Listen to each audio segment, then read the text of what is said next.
It was discovered at that time Terry Bollea, also known as Hulk Hogan, was experiencing a serious medical-related issue. Personnel provided medical treatment at that time and transported Mr. Bollea to Morton Plant Hospital. On the morning of July 24th, 2025, in the quiet coastal city of Clearwater, Florida, paramedics were dispatched to a home on El Dorado Avenue for a report of a person in cardiac arrest. The man inside was 71-year-old Terry Gene Bollea, known to the entire world as Hulk Hogan. Within hours, the news had traveled across every continent. The man who had once body-slammed Andre the Giant in front of 93,000 fans, the man whose mustache and headband had defined an era of professional wrestling, was gone. What followed his death, however, was not a simple story of grief and tribute. It became a nearly year-long investigation touching on medical malpractice claims, a fractured family, a private autopsy, and a police report stretching more than 70 pages. This is the real story of what happened after Hulk Hogan died, built entirely from official reports, medical records, and statements made by the people who were actually there.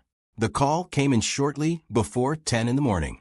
Hogan's wife, Sky Daly Hogan, dialed 911 and told the dispatcher that her husband did not seem to be breathing. At the house that morning were 3 people besides Hogan himself: Sky, a home health aide named Dana Swinton, and an occupational therapist named Justin McCamey, who had only been working with Hogan for about 2 weeks and had visited him just twice before that day. When Hogan stopped breathing, the 3 of them began performing CPR, continuing until Clearwater Fire Department crews and paramedics arrived to take over. Hogan was transported to Morton Plant Hospital, where he was pronounced dead at 11:17 in the morning. From the outset, police in Clearwater made clear there was nothing to suggest a crime had taken place. But because of who Hogan was, and because concerns were raised by people close to him in the days that followed, the Clearwater Police Department chose to conduct a full investigation rather than simply close the file. That investigation would ultimately take nearly a year to complete, and the final 72-page report, released alongside body camera footage and 911 call transcripts, would lay out in granular detail exactly what investigators found and did not find. The official cause of death was listed as acute myocardial infarction, the clinical term for a heart attack. This finding came from the Pinellas County Forensic Science Center in a cremation approval summary report. Notably, the local medical examiner's office did not perform a full autopsy or physical examination. Instead, Hogan's death was certified directly by his primary care physician, and the medical examiner's office confirmed this arrangement to multiple news outlets. The report noted 2 significant contributing factors in Hogan's medical history: atrial fibrillation, an irregular and often rapid heart rhythm, and chronic lymphocytic leukemia, a slow-developing blood cancer that affects white blood cells. Because the medical examiner's office had not physically examined him, Hogan's family arranged for a private autopsy, conducted on August 16th, a few weeks after his death. The physician who performed that autopsy reached a firm conclusion. Hogan died exclusively from natural disease, with no traumatic or toxicological contribution of any kind. In plain language, there was no indication of injury, poisoning, or foul play contributing to his death, and the manner of death was formally classified as natural.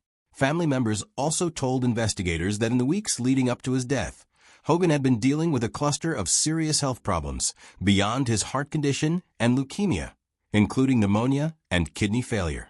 He had also undergone dozens of hospitalizations and surgical procedures over the preceding years, decades of wear from a wrestling career defined by hard landings, heavy lifting, and constant physical strain, finally catching up with a body that had given everything it had to the ring.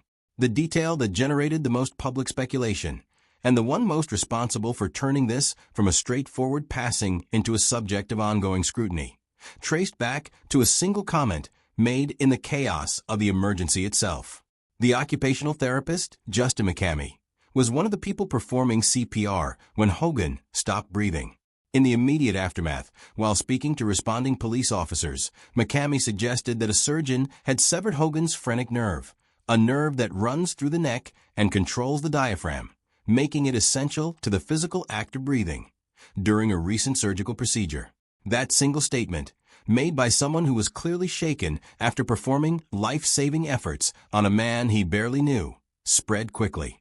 It offered a medical explanation that connected Hogan's breathing difficulties directly to a surgical error rather than to the natural progression of his existing illnesses. But when investigators followed up with McCamey later, he walked the claim back considerably, telling police that he had been rattled from performing CPR and had spoken out of turn. He had worked with Hogan for only about 2 weeks at the time of his death and had visited him on just 2 prior occasions. According to his own later account, he had roughly 20 to 30 procedures worth of context about Hogan's knees, hips, and back to draw from, a history of wear and repair, not a single dramatic surgical failure. Still, the idea that a botched surgery might have played a role in Hogan's death did not disappear. Hogan's daughter, Brooke Hogan Alexie, contacted police in the days after her father's death specifically to raise concerns about his medical history.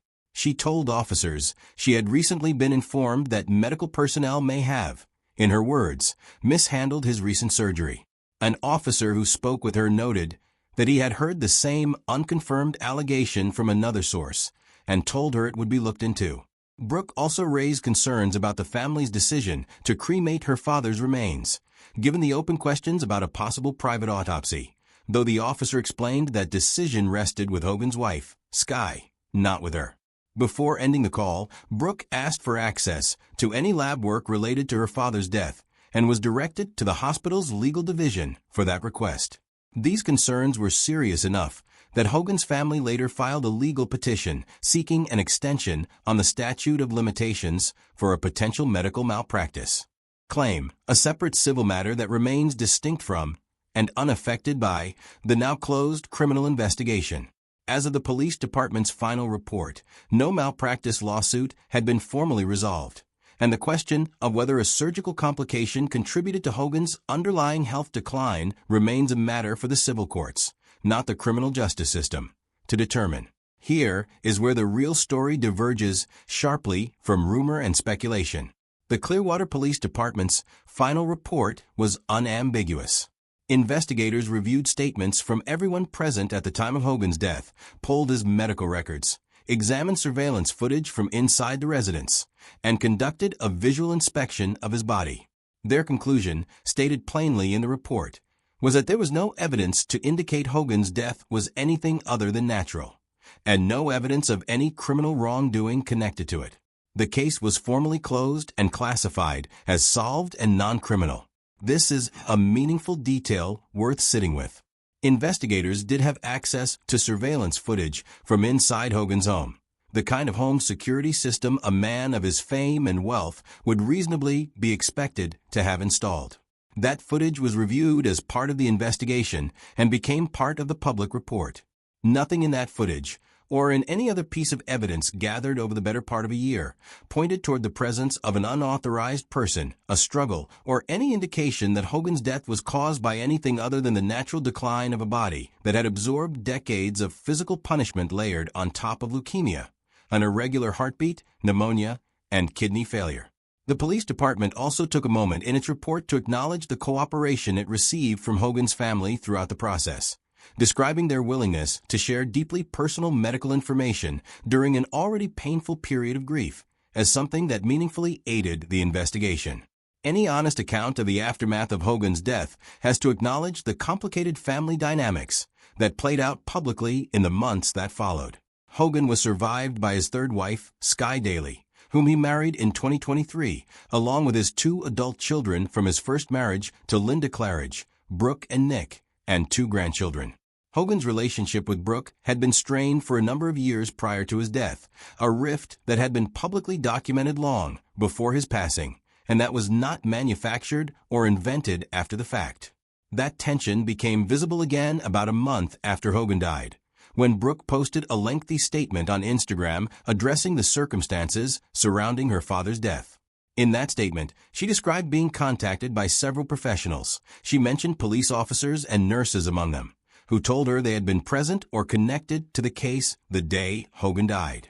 According to Brooke, these individuals suggested that police body camera footage and 911 call recordings potentially contained information that could meaningfully change the public understanding of what happened. She wrote that these same professionals felt strongly enough about what they had witnessed that they continued reaching out to her, even at risk to their own careers, because they felt compelled to push for more clarity. Brooke also used that statement to express her own sense of powerlessness in the matter, explaining that decisions about the investigation, the autopsy, and how her father's death was ultimately handled were entirely in the hands of Skye, his widow, and that she had no say in the process despite being his daughter. It's an emotionally raw statement, and it reflects real, unresolved grief and frustration within the family. But it's also worth noting that when the body camera footage and 911 transcripts were eventually released as part of the closed investigation, the police department's own conclusion remained that there was no evidence of anything other than a natural death. It's fair to ask why a death ruled natural, with a private autopsy backing that ruling and a formal police investigation confirming it, took nearly a full year to close and generated this much sustained public interest. Part of the answer is simply that Hulk Hogan was not an ordinary person. He was one of the most recognizable figures in the history of American entertainment, a man who helped take professional wrestling from a regional curiosity to a global, primetime phenomenon. His death was never going to be treated as routine, and the scrutiny that followed, the malpractice petition, the private autopsy, the extended police report, reflects the reality that public figures of his stature rarely get simple, uncomplicated endings, at least not in the eyes of the public. The other part of the answer is that grief is complicated, and families process loss differently. An occupational therapist's off-the-cuff comment made during the trauma of performing CPR became, understandably, something a grieving family wanted answers about. A daughter estranged from her father in life understandably wanted more transparency about his death. None of that is unusual or on its own evidence of a cover-up. It's simply what happens when a complicated family loses a complicated man in the public eye, with the added scrutiny of national media attention on every detail. What is not in dispute, and never has been, is the scale of Hulk Hogan's impact on professional wrestling and popular culture more broadly. He became the face of the then WWF throughout the 1980s and 1990s, a period during which wrestling transformed from a niche attraction into mainstream, primetime entertainment watched by millions of households. His rivalry with Andre the Giant, culminating in the now legendary Body Slam at WrestleMania 3, remains one of the most replayed moments in the sport's history. He went on to have significant runs in WCW and TNA, was inducted into the WWE Hall of Fame both individually and as part of the New World Order faction, and helped pave the way for the generation of performers who followed him, several of whom have publicly credited Hogan's success with helping build the platform their own careers were launched from. He was a 6-time WWE champion, a 2-time Royal Rumble winner, a 6-time WCW World Heavyweight Champion, and briefly held the IWGP Championship in New Japan. Pro wrestling. Beyond the ring, he became a fixture of American pop culture through television appearances, films, and his own reality series, which introduced him to audiences who had never watched a wrestling match in their lives. As it stands, the criminal investigation into Hulk Hogan's death is closed. The Clearwater Police Department has stated clearly that there is no evidence of criminal wrongdoing, and that the case is considered solved and non-criminal. The cause of death, confirmed independently by both the County Forensic Science Center and a private autopsy commissioned by his own family, was a heart attack brought on by a body that had endured leukemia, an irregular heart rhythm, pneumonia, kidney failure, and decades of physical strain from one of the most demanding careers in entertainment. The question of whether a surgical complication contributed to his broader decline remains open, but it now sits in the realm of civil litigation rather than criminal investigation, tied to the family's petition to preserve their ability to pursue a medical malpractice claim. The initial comment that sparked so much of the public speculation was walked back by the very person who made it, who admitted he had been speaking in the disorienting aftermath of performing CPR on someone he barely knew. What remains, once the speculation is set aside and only the documented facts are left standing, is the story of a 71-year-old man whose body had absorbed 40 years of the physical costs of professional wrestling, compounded by serious illness, and who ultimately died the way so many people do, from a heart that had simply given out. There was no hidden room, no disabled security system, no untraceable phone call. There was a family in shock, a therapist who misspoke in a moment of crisis, a daughter seeking answers she felt she was owed, and a police department that did its job thoroughly enough to take nearly a year to say, definitively, that nothing more sinister had taken place. Hulk Hogan's legacy was built in the ring, over 4 decades of performances that changed an entire industry. And in the end, his death, however painful for those who loved him, was simply and verifiably natural.